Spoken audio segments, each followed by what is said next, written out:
तर आज आपण टोमॅटोची चटपटीत आणि टिकाऊ अशी चटणी बनवणार आहोत। तुम्ही याला टोमॅटोचं लोणचं देखील म्हणू शकता। तर ही जी चटणी आहे तुम्ही एकदाच बनवून 1.5 ते 2 महिने आरामात फ्रीजमध्ये स्टोर करू शकता। जर घरामध्ये काही भाजीला नसेल आणि तोंडाला चव येत नसेल तर असं टोमॅटोचं लोणचं तुम्ही देखील एकदा नक्की करून पहा। तर हे जे लोणचं आहे ते जास्तीत जास्त कसं टिकवायचं यासाठी काही मी टिप्स सांगितल्या, त्यासाठी हा व्हिडिओ शेवटपर्यंत पाहत रहा। तर चला तर मग आता वेळ न घालवता व्हिडिओला सुरुवात करूया। टोमॅटोचं लोणचं बनवण्यासाठी इथे मी अर्धा किलो अगदी लालसर असे टोमॅटो घेतलेत। तर हे स्वच्छ धुवून आपल्याला कोरडे करून घ्यायचेत।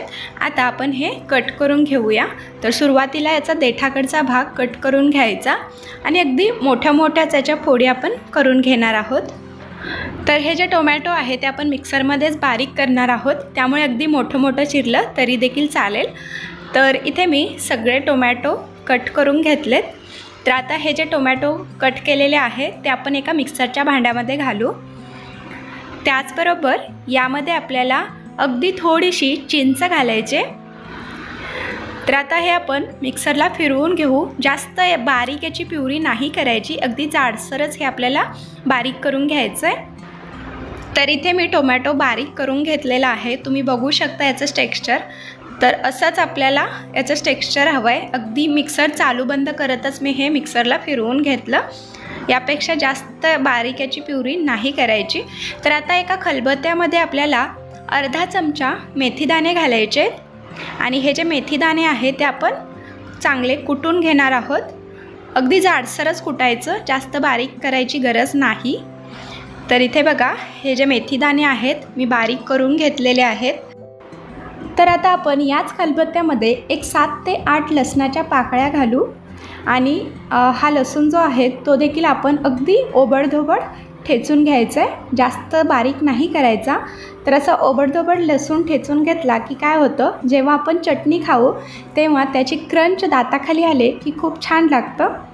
तर इथे मी लसूण देखील ठेचून घेतलेला आहे, तुम्ही बघू शकता। तर आता इकडे मी एक कढई देखील गरम करण्यासाठी ठेवले। कढई चांगली गरम झालेली आहे। आता यामध्ये आपण अर्धी वाटी वजनी प्रमाण 100 ml इतकं हे तेल आहे। आता तुम्ही म्हणसाल तेल खूप जास्त होतं आहे, पण हे मी तुम्हाला नंतर सांगेन, तेल आपल्याला जास्तच घालायचं आहे। तर आता तेल चांगलं गरम झालं की यामध्ये अर्धा चमचा मोहरी घालू। त्याचबरोबर 7 ते 8 कढीपत्त्याची पानं देखील घालायचे आहेत। त्याचबरोबर अगदी 2 ते 3 सुक्या लाल मिरच्या घालू। त्याचबरोबर इथे मी एक छोटा चमचा उडदाची डाळ घेतले। उडदाची डाळ आपल्याला हलकीशी लालसर होईपर्यंत खमंग अशी भाजून घ्यायची आहे तेलामध्ये।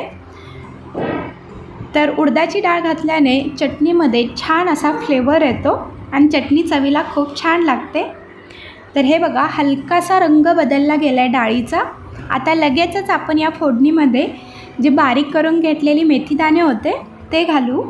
त्याचबरोबर लसूण पाकळ्या आणि हे देखील आपण एक अर्धा मिनटं चांगलं परतून घेऊया। लसूण जास्त देखील नाही भाजायचा, अगदी हलकासाच आपल्याला हे लसूण परतून घ्यायचं आहे, जास्त लालसर नाही करायचा लसूण। तर इथे बघा फक्त अर्धा मिनटं ही मी फोडणी चांगली परतून घेतले। आता आपण यामध्ये 2 चमचे काश्मीरी लाल मिरची पावडर घालायचे, ही जास्त तिखट नसते म्हणून मी इथे 2 चमचे घालते। त्याचबरोबर पाव चमचा हिंग। तर आता हे देखील आपण एक अर्धा मिनटं परतून घेऊ, म्हणजे मिरचीचा जो कच्चापणा आहे तो कमी होईल। तर या फोडणीमध्ये आपण हिंग आणि लसूण घातलेला आहे, त्यामुळे फोडणीचा खमंग असा वास येऊ लागला आहे। तर आता लगेच आपण यामध्ये जी तयार करून घेतलेली टोमॅटोची पेस्ट होती ती देखील घालायचे आणि हे आपण मिक्स करून घेऊ।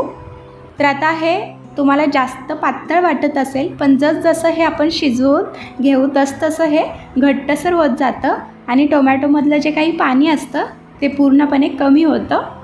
तर आता यामध्ये आपण चवीपुरतं मीठ घालू।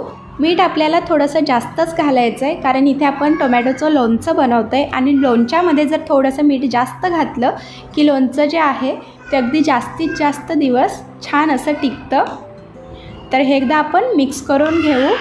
आणि मोठ्या गॅसवरती आपण याला एक उकळी काढून घ्यायचे। तर हे बघा, याला एक उकळी आलेली आहे। आता गॅस अगदी मंद ठेवायचा आणि मंद गॅसवरतीच आपल्याला ही जी चटणी आहे ती छान अशी शिजवून घ्यायची। तर इथे 3 ते 4 मिनटं झालेली आहेत। आता तुम्ही या चटणीचं टेक्स्चर बघू शकता। तर अजून आपण फक्त 2 ते 3 मिनटं ही चटणी शिजवून घेऊ, म्हणजे अगदी छान तेल सुटेल याला। तर इथे एकूण 7 ते 8 मिनटं झालेले आहेत। चटणीमधलं जे काही पाणी होतं टोमॅटोचं ते पूर्णपणे कमी झालेलं आहे। टेक्स्चर तुम्ही बघू शकता, रंग अगदी सुरेख आला गेला आहे। तर यामध्ये आपण कोणताही प्रिझर्वेटिव्ह कलर न वापरता तरी देखील याचा रंग अगदी सुरेख आलेला आहे। तर यामध्ये आपण तेल खूप जास्त वापरले, कारण तेल जे आहे ते प्रिझर्वेटिव्हचं काम करतं, त्यामुळे लोणचं खूप जास्त दिवस टिकतं। तर हे जे लोणचं आहे ते पूर्णपणे थंड करून घ्यायचं आणि एखाद्या हवाबंद काचेच्या भरणीमध्ये जर भरून ठेवलं तर फ्रीजशिवाय आठवडाभर आणि फ्रीजमध्ये अगदी 1.5 ते 2 महिने आरामात टिकतं। जर घरामध्ये काही भाजीला नसेल आणि तोंडाला चव येत नसेल तर तुम्ही देखील अशा पद्धतीने टोमॅटोचं चटपटीत लोणचं किंवा टोमॅटोची चटणी नक्की करून पहा। तर अशी टोमॅटोची चटपटीत चटणी तुम्ही डोसा, इडली, चपाती, भाकरी किंवा गरमागरम जर वाफाळता भात असेल त्यासोबत देखील ही चटणी अप्रतिम लागते। तर आजचा हा व्हिडिओ तुम्हाला कसा वाटला हे कमेंटमध्ये नक्की कळवा। व्हिडिओ आवडल्यास लाईक, शेअर आणि सबस्क्राईब करा। पुन्हा भेटू अशाच एका नवीन रेसिपीसोबत। तोपर्यंत धन्यवाद।